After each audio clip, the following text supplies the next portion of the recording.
नमस्कार विद्यार्थी व पालकांनो, मी डॉक्टर देवश्री तुमचं पुन्हा एकदा माऊली करिअर काउन्सिलिंग तर्फे आमच्या यूट्यूब चॅनलला स्वागत करते। आणि आज आपण कोणत्या गोष्टींबद्दल डिस्कस करणार आहोत ते आपण आधी समरी बघूया। आधी आपण जे राऊंड 1 चा कट ऑफ काय गेलेला आहे BMS चा तो बघूया। नंतर सेकंड थिंग आपल्याला डॉक्युमेंट्स कोणते लागणार आहे, DD आपल्याला कसा न्यायचा आहे, आणि तिसरी गोष्ट म्हणजे जर आपल्याला MBBS ला सीट भेटेल थर्ड राऊंडला तर आता काय करावं ते आपण ह्या व्हिडिओमध्ये बघणार आहोत। तर कट ऑफ आपण कॅटेगरी वाइज शॉर्ट बघूया, कारण कट ऑफला इतका वेळ नाही आहे। बाकी आपल्याला डॉक्युमेंट्स काय करायचे ते आपण इन डिटेल्ड बघूया। आता महाराष्ट्र BMS चा फर्स्ट राऊंडचा कट ऑफ म्हणजे कॅटेगरी वाइज जर आपण बघितलं, हे लास्ट कॉलेज आहे ज्यांचं कट ऑफ खूप जास्त कमी जात राहतं। फक्त त्या कॉलेजेसचे कॅटेगरी वाइज हे कट ऑफ आहे, तर याची नोंद घ्या। जर तुम्हाला थोडाफार चेंज दिसला, थोडाफार बदल याच्यात राहू शकतो। सर्वात आधी बघितलं SC कॅटेगरी, तर आधी 24 आणि 25 मध्ये जर मार्क्सचा डिफरन्स आपण बघितला तर अराउंड 60 किंवा 70 मार्क्स आपल्याला डिफरन्स दिसतोय। कारण मार्क्समध्ये डिफरन्स पडू शकतो पण ऑल इंडिया रँकमध्ये डिफरन्स पडू शकत नाही, इतका जास्त तर नाही राहणार, म्हणून कट ऑफ आपण तेवढा आहे असं समजून घेऊया। आता 2025 रँकमध्ये जर आपण बघितलं तर SC कॅटेगरीचा कट ऑफ आपल्याला दिसतोय की अराउंड 3,72,000 पर्यंत गेलेला आहे। STचा 5,82,434, NTBचा 3,58,354, NTCचा जर बघितला तर 3,60,000 अराउंड गेलेला आहे। परत NTDचा पण अराउंड तितकाच आहे, NTC आणि NTD फक्त थोडाच फरक आहे, 3,57,894। VJचा जर बघितला तर 3,57,229, OBCचा 3,61,209, EWSचा जर बघितला तर 3,47,717 आणि SCBC आणि ओपनचा अराउंड सेम आहे। आपण जर बघितला ओपन आणि EWSचा अराउंड सेम आहे आणि SCBC मध्ये थोडा फरक दिसतो आपल्याला, तो आहे 3,72,220। तर हे तुम्ही बघू शकता, हे त्यांचे स्कोर आहे की SC मध्ये 326 पर्यंत गेला आहे, ST मध्ये आपल्याला दिसतोय 255 पर्यंत, NTB मध्ये 332 पर्यंत, NTC मध्ये 331 पर्यंत, परत NTD मध्ये 332 पर्यंत, VJ मध्ये 333 पर्यंत, OBC मध्ये 331, EWS मध्ये 337, नंतर ACBC मध्ये आपल्याला दिसतोय की अराउंड 327 पर्यंत गेलेला आहे आणि ओपन मध्ये पण 337, म्हणजे EWS आणि ओपन अराउंड सेमच आपल्याला दिसते। आता आपण कोणत्या गोष्टी डिस्कस करूया की आपल्याला डॉक्युमेंट कोणते लागणार आहे आणि आपल्याला आधी प्रक्रिया काय करायची आहे, राऊंड 1 नंतर एक्झॅक्टली तुम्हाला काय करायचं आहे।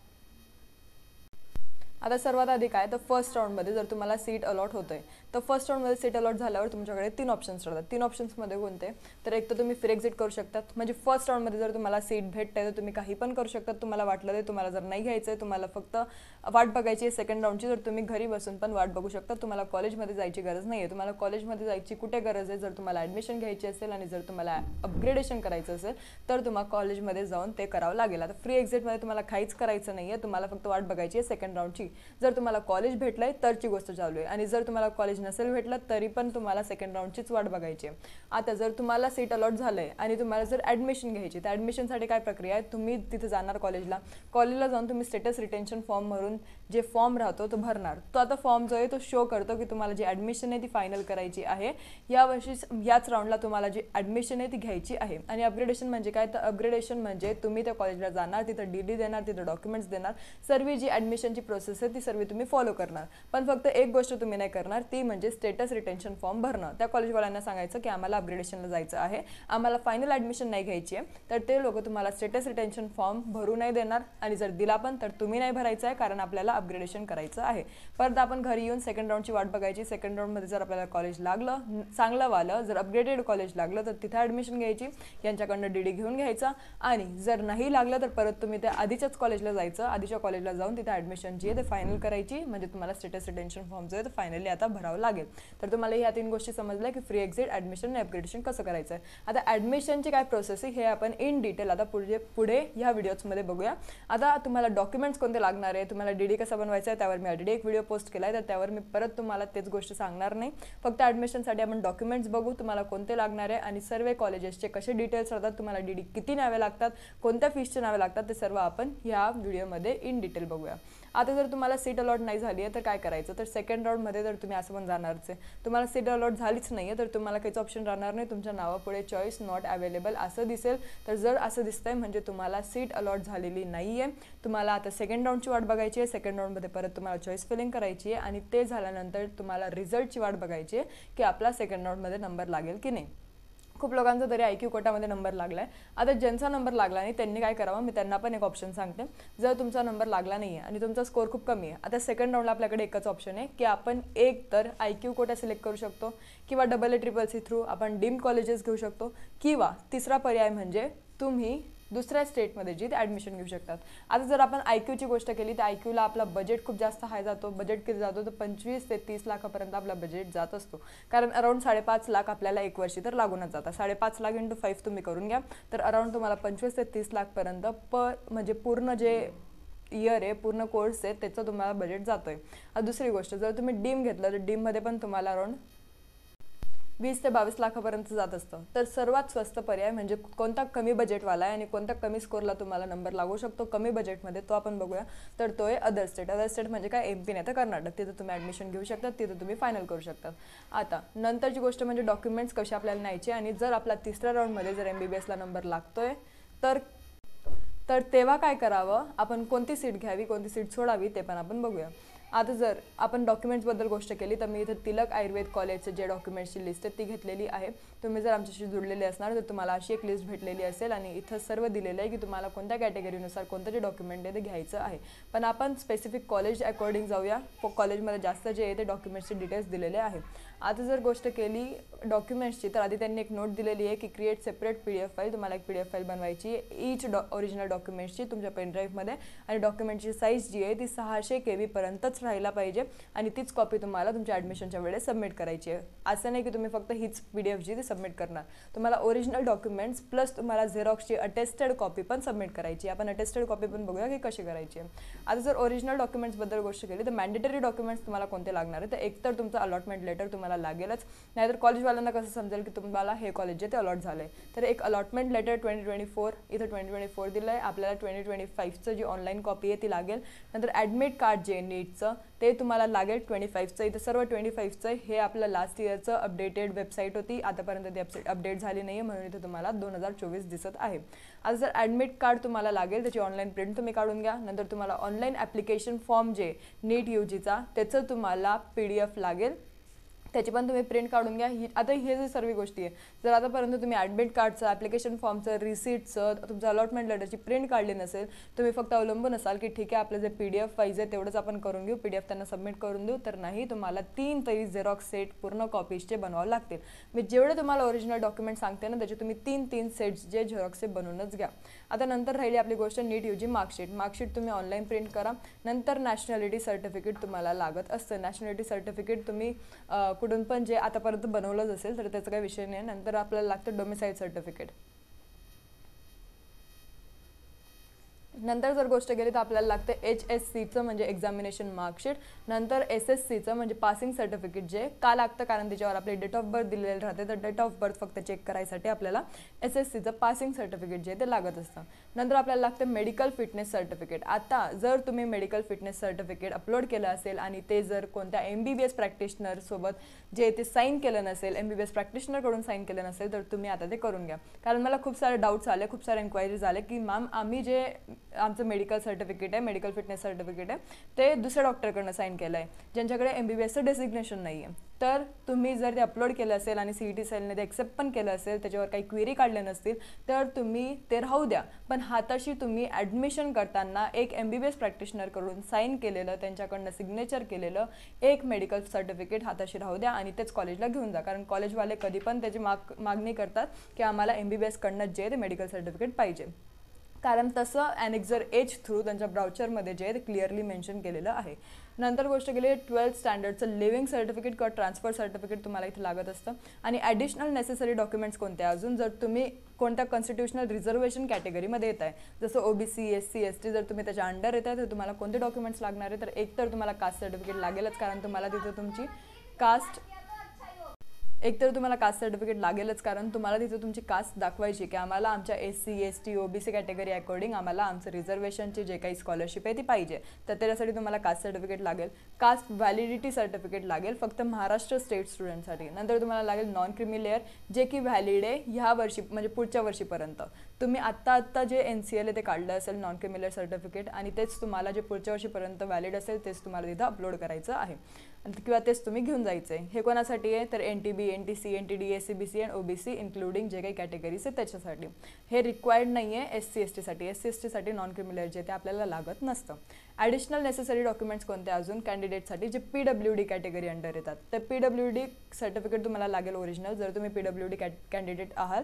नंतर disability certificate of authorised medical board as per national testing agency. आता तुम्हाला माहितीच असेल की जे आपलं PWD कॅन्डिडेट्स आहे त्यांचं ऑलरेडी जे व्हेरिफिकेशन आहे ते होत राहतं पर्टिक्युलर कॉलेजेसमध्ये. तर त्यांच्या थ्रू आपल्याला एक व्हेरिफिकेशन स्लिप येते. ते व्हेरिफिकेशन स्लिप तुम्हाला तिथं लागणार आहे. नंतर ॲडिशनल सर्टिफिकेट EWS कॅटेगरीसाठी recent eligibility certificate of EWS category issued by competent authority as per state government format. म्हणजे तुम्हाला जे एकदम इश्यूड EWS तुमचं सर्टिफिकेट असेल ते तुम्हाला घेऊन जायचं आहे. अजून ॲडिशनल डॉक्युमेंट्स जर बघितले हिली एरिया कॅन्डिडेटसाठी तर तुम्हाला परत डोमिसाईल सर्टिफिकेट लागतं आहे तिथलं. आता खूप सारे जे स्टेटचे हिली एरियाज आहे ते कॅन्सल केलेले गेले आहे. तर तुम्ही एकदा चेक करून घ्या की तुमचं हिली एरिया त्याच्यात बसतं आहे की नाही, तुम्ही हिली एरियामध्ये ॲक्च्युली येत आहे की नाही, कारण खूप सारे जे हिली एरियाज आहे त्यांना कॅन्सल गेलेलं आहे. नंतर तुम्हाला लागतं SSC HSCचं एक्झामिनेशन सर्टिफिकेट, तुमचं पासिंग सर्टिफिकेट ते तुम्हाला लागत असतं.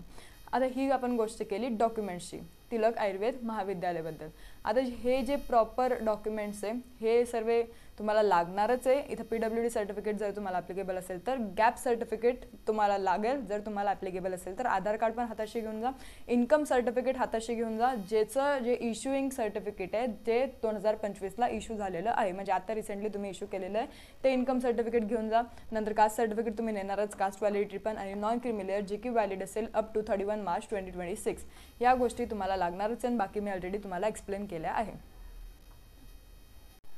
आता खूप साऱ्या पालकांच्या शंका आता काही विद्यार्थ्यांच्या शंका होता की आता पुढे काय करावं. जर आपला पुढे अजून MBBSला जर थर्ड राऊंडला नंबर लागतोय तर आपला इथं काय करावं आपण. जर आपला BMSला पण लागतोय आणि MBBSला पण लागतोय तर बघा MBBSला जर तुमचा थर्ड राऊंडला नंबर लागतोय तर ऑब्व्हियसली तुम्ही MBBS प्रेफर करा जर तुमचं प्रेफरेबल चॉईस MBBS असेल तर. जर तुम्हाला वाटतं की मला MBBSलाच ॲडमिशन घ्यायची आहे तर तिसऱ्या राऊंडला तुम्ही MBBSला ॲडमिशन घ्या. आणि जर तुमचा BMSला पण नंबर लागतोय तर BMSचं कॉलेज तुम्ही सोडू शकतात.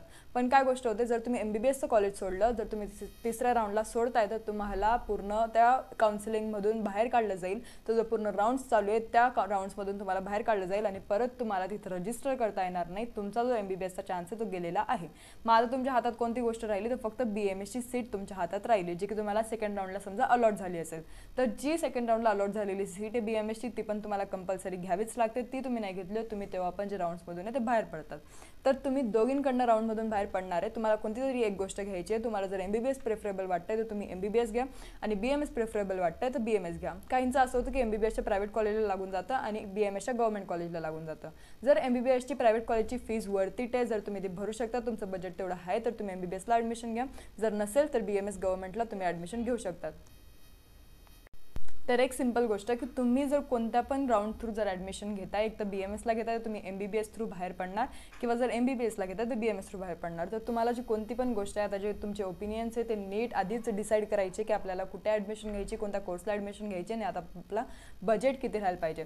जर तुमचे मार्क्स जर अराउंड 144 तर 200 किंवा 250 आहे, कारण आपण ऑलरेडी कट ऑफ बघितला की फक्त 310 315 पर्यंत जो आहे किंवा 330 पर्यंत आपला जो कट ऑफ आहे तो जातो आहे. बाकी ओपन कॅटेगरीचा 340 पर्यंत पण गेला आहे.